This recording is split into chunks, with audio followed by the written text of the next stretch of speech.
क्या हो अगर मैं आपको कहूं कि ब्लैक होल को लेकर आज जो भी हमारी मॉडर्न और करंट अंडरस्टैंडिंग है वो सिर्फ एक थ्योरी पर डिपेंड करती है, और इवन अगर ये थ्योरी ना होती तो हमारी ब्लैक होल की अंडरस्टैंडिंग बिल्कुल जीरो होती। लेकिन क्या आपको ये पता है कि स्पेस और टाइम कोई डिफरेंट चीज नहीं बल्कि एक सिंगल एंटिटी है। इसे स्पेस टाइम या फिर स्पेस टाइम फैब्रिक भी कहा जाता है, और ये दोनों ही स्टेटमेंट एल्बर्ट आइंस्टाइन की जनरल रिलेटिविटी थ्योरी के हैं। बिलीव मी, एल्बर्ट आइंस्टाइन की जनरल रिलेटिविटी के बिना ब्लैक होल की अंडरस्टैंडिंग हमारी बिल्कुल जीरो होती, और ना ही कार्ल श्वार्ज़चिल्ड ब्लैक होल को प्रेडिक्ट कर पाते। आज जानते हैं कि आखिर ये क्या है एल्बर्ट आइंस्टाइन की जनरल रिलेटिविटी थ्योरी, और ब्लैक होल इस पे कैसे हेवीली डिपेंडेंट है। उससे पहले वीडियो को लाइक और सब्सक्राइब करें, और चलिए आगे बढ़ते हैं। आज से लगभग 110 साल पहले 1915 में आइंस्टाइन ने अपनी पहली थ्योरी ऑफ रिलेटिविटी पब्लिश की। हालांकि इससे पहले 1905 में थ्योरी ऑफ रिलेटिविटी का एक पार्ट स्पेशल रिलेटिविटी पब्लिश कर दिया गया था। यानी कि थ्योरी ऑफ रिलेटिविटी के दो पार्ट जनरल रिलेटिविटी और स्पेशल रिलेटिविटी है। इस थ्योरी के अकॉर्डिंग ग्रेविटी कोई फोर्स नहीं बल्कि स्पेस टाइम में क्रिएट हुआ एक कर्वेचर है,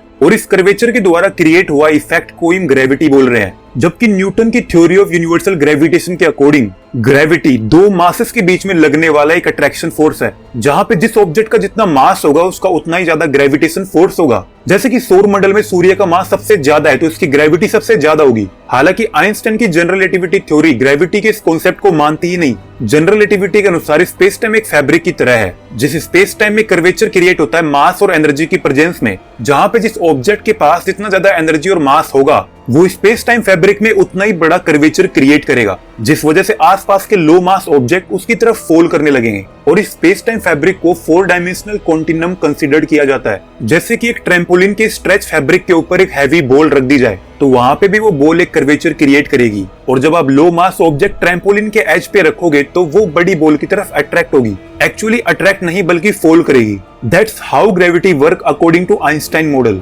इसकी जो मैथमेटिकल बैकबोन इक्वेशन है वो ये है, g mu v plus a g mu v is equal to 8 pi g into t mu v by c की पावर 4। यहाँ पे जो g mu v है वो स्पेस टाइम के कर्वेचर को डिस्क्राइब करता है, और t mu v distribution of matter और एनर्जी को डिस्क्राइब करता है, और यहाँ पे जो a जैसा साइन है वो है कॉस्मोलॉजिकल कांस्टेंट का। आप जानते हैं कौन कौन सी प्रेडिक्शन जनरल रिलेटिविटी थ्योरी की वजह से की गई है। पहली प्रेडिक्शन ग्रेविटेशनल टाइम डायलेशन। इसके अकॉर्डिंग टाइम एक मैसिव ऑब्जेक्ट के नियर स्लो चलता है। इमेजिन करिए कि आप प्लेनेट के ऊपर हैं और आपका दोस्त ब्लैक होल के ऊपर है, तो आप दोनों के लिए टाइम रेट काफी अलग होने वाला है। आपके दोस्त के लिए टाइम काफी स्लो बीतेगा और आपके लिए टाइम काफी फास्ट बीतेगा। यही कॉन्सेप्ट है टाइम डायलेशन का। Means according to this theory of time dilation, time उस ऑब्जर्वर के लिए स्लो पास करेगा जो कि रिलेटिवली स्ट्रॉन्ग मास के पास है या फिर कहीं स्ट्रॉन्ग ग्रेविटेशनल रीजन के अंदर है, उसके मुकाबले जो उससे लेस ग्रेविटेशनल फील्ड रीजन के अंदर है। और इसे प्रूव करने के लिए काफी एक्सपेरिमेंट भी परफॉर्म किए गए, जैसे कि हाफेले किएटिंग एक्सपेरिमेंट, जिसमें कि एक एयरप्लेन के अंदर एक एटॉमिक क्लॉक को फ्लाई करवाया गया और इसमें रियलिटी में टाइम डिफरेंस पाया गया। हालांकि इसे प्रूव करने के लिए सर्वल एक्सपेरिमेंट परफॉर्म किए गए, जिसमें सबसे ज्यादा मेन एक्सपेरिमेंट जीपीएस सैटेलाइट और एटॉमिक क्लॉक का था। एक जीपीएस सैटेलाइट जो पृथ्वी की सतह से 20,200 किलोमीटर ऊपर रिवॉल्व कर रही है। ऑब्वियस सी बात है इतनी हाइट पर ग्रेविटी कमजोर रही होगी। यहाँ पे एक वॉच पृथ्वी पर और एक वॉच जीपीएस सैटेलाइट में थी। पूरे 24 घंटे इन दोनों के टिक रेट को ऑब्जर्व करने के बाद यहाँ पे इन दोनों घड़ियों के टिकिंग रेट पर 45 माइक्रोसेकंड पर डे का डिफरेंस आया। हालांकि जीपीएस सैटेलाइट 14,000 किलोमीटर प्रति घंटा की स्पीड से ऑर्बिट में रिवॉल्व भी कर रही थी, और according to special relativity object की स्पीड भी उसके टाइम को स्लो डाउन कर देती है। यानी कि जो ऑब्जेक्ट जितना तेज ट्रेवल करेगा उसके लिए टाइम उतना ही स्लो हो जाएगा। इसकी वजह से जीपीएस सैटेलाइट के एटॉमिक क्लॉक के अंदर -7 माइक्रोसेकंड पर डे का चेंज आया, और यहाँ पे जो नेट चेंज निकल के आया दोनों क्लॉक के बीच में वो लगभग 38 माइक्रोसेकंड पर डे का आया। सेम हाफले किएटिंग में भी कुछ नैनो सेकंड का डिफरेंस आया। तो इन्हीं एक्सपेरिमेंट की वजह से टाइम डायलेशन थ्योरी प्रूव हुई। दूसरी मेजर प्रेडिक्शन थी ग्रेविटेशनल लेंसिंग, मतलब bending of light by gravity. मतलब जब लाइट वेव किसी मैसिव बॉडी के नियर से पास होती है तो वो बेंड हो जाती है। इसे 1919 के सोलर इक्लिप्स इवेंट में कंफर्म किया गया। पूरा सोलर इक्लिप्स होने के बाद यानी इस कंडीशन पे एस्ट्रोनॉमर्स ने सूर्य के पीछे वाले तारों को ऑब्जर्व करने की कोशिश की, और शॉकिंगली वो तारे अभी भी देखे जा सकते थे।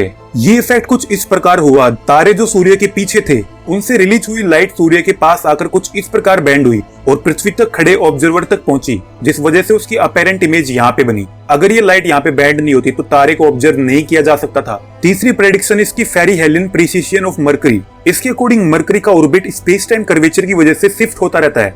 वो कर्वेचर जो सूर्य के ह्यूज मास और एनर्जी से क्रिएट हुआ है। इससे ये पता लगा कि प्लेनेट कभी भी अपने तारे का परफेक्ट सर्किल ऑर्बिट नहीं करते, वो इलिप्स रिवोल्यूशन ऑर्बिट फॉलो करते हैं। पेरिहेलियन मरकरी के ऑर्बिट का वो पॉइंट है जहाँ पे मरकरी और सूर्य के बीच में सबसे कम दूरी होती है। एस्ट्रोनॉमर्स ने 19th सेंचुरी में ये नोटिस किया कि मरकरी का ऑर्बिट हर सेंचुरी में 5600 आर्क सेकंड की रेट से शिफ्ट हो रहा है। उसके बाद अगली प्रेडिक्शन है ब्लैक होल्स। इसके अकॉर्डिंग ब्लैक होल में मास, ग्रेविटी और डेंसिटी इन्फिनाइट तक रीच कर जाती है। अब क्योंकि डेंसिटी और ग्रेविटी इन्फिनाइट तक रीच कर जाती है तो black hole space time curvature को इन्फिनाइट तक कर्व कर देता है। अब इन्फिनाइट कर्व क्रिएट होने की वजह से वहां पे ग्रेविटी इफेक्ट भी इन्फिनाइट तक रीच कर जाता है, जिस वजह से इसके रीजन में आने के बाद यहाँ से लाइट भी एस्केप नहीं कर सकती। जैसा कि हम पहले ही बात कर चुके हैं कि ब्लैक होल की बर्थ एक मैसिव स्टार के कोलैप्स होने के बाद होती है, यानी कि उसके डेथ इवेंट के बाद होती है। लेकिन उस कोलैप्स कोर के मास के हिसाब से उसकी कंडीशन भी डिफाइन की गई है। कार्ल श्वार्ज़शील्ड ने आइंस्टाइन की जनरल रिलेटिविटी थ्योरी को यूज करके श्वार्ज़शील्ड रेडियस दिया, जो ये डिफाइन करता है कि कितने रेडियस के अंदर आने के बाद कोई भी मास कॉन्ट्रैक्ट और कोलैप्स होने के बाद ब्लैक होल बन सकता है। इसे 1916 में रिलीज किया गया था, जिसके अकॉर्डिंग ये सॉल्यूशन हमें मिला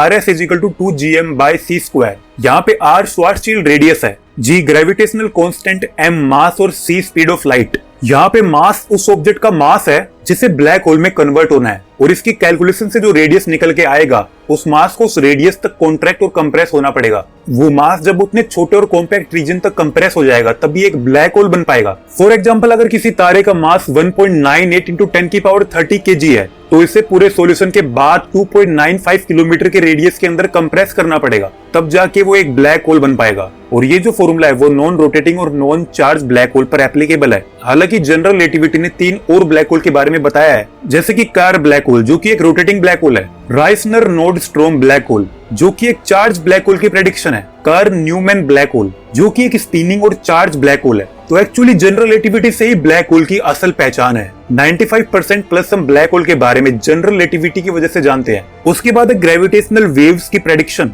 इसके अकॉर्डिंग जो स्पेस टाइम में रिपल्स क्रिएट होते हैं वो वॉयलेंट कॉस्मिक इवेंट की वजह से क्रिएट होते हैं, और इन्हें एक्चुअल में डिटेक्ट भी किया गया लिगो ऑब्जर्वेटरी के द्वारा 2015 में। और लिगो के अकॉर्डिंग ये captured gravitational waves black hole के कोलिजन से रिलीज हो रही थी। जिसके बाद expanding of universe. General relativity के अकॉर्डिंग डायनेमिक एक्सपेंशन और कॉन्ट्रैक्शन ऑफ यूनिवर्स अलाउड है, यानी कि हमारे यूनिवर्स का कॉन्ट्रैक्शन और एक्सपेंशन दोनों ही पॉसिबल है, और इसे हब्बल ऑब्जर्वेशन और मॉडर्न कॉस्मोलॉजी के द्वारा कंफर्म भी कर लिया गया। अब एक बार ब्लैक होल को मद्देनजर रखते हुए इन सभी प्रेडिक्शन का ओवरव्यू करते हैं। इवेंट होराइजन टाइम डायलेशन, जिसके अकॉर्डिंग टाइम स्लो होता है उस ऑब्जर्वर के रिलेटिव में जो कि रिलेटिवली मैसिव ऑब्जेक्ट के पास है। जैसे कि दूर खड़ा ऑब्जर्वर किसी दूसरे ऑब्जर्वर को ब्लैक होल की तरफ जाते हुए देख रहा है तो उस आउटसाइड ऑब्जर्वर के पॉइंट ऑफ व्यू से टाइम स्टॉप हो चुका है। Gravitational lensing black hole. अब क्योंकि black hole infinite space time curvature create करता है, जिस वजह से यहाँ पे लाइट भी एस्केप नहीं कर सकती, और ब्लैक होल एक्सट्रीमली लाइट को अपनी तरफ बैंड कर लेता है। ये ऑब्जर्वेशन जनरल रिलेटिविटी की प्रेडिक्शन से बिल्कुल मैच हुई है।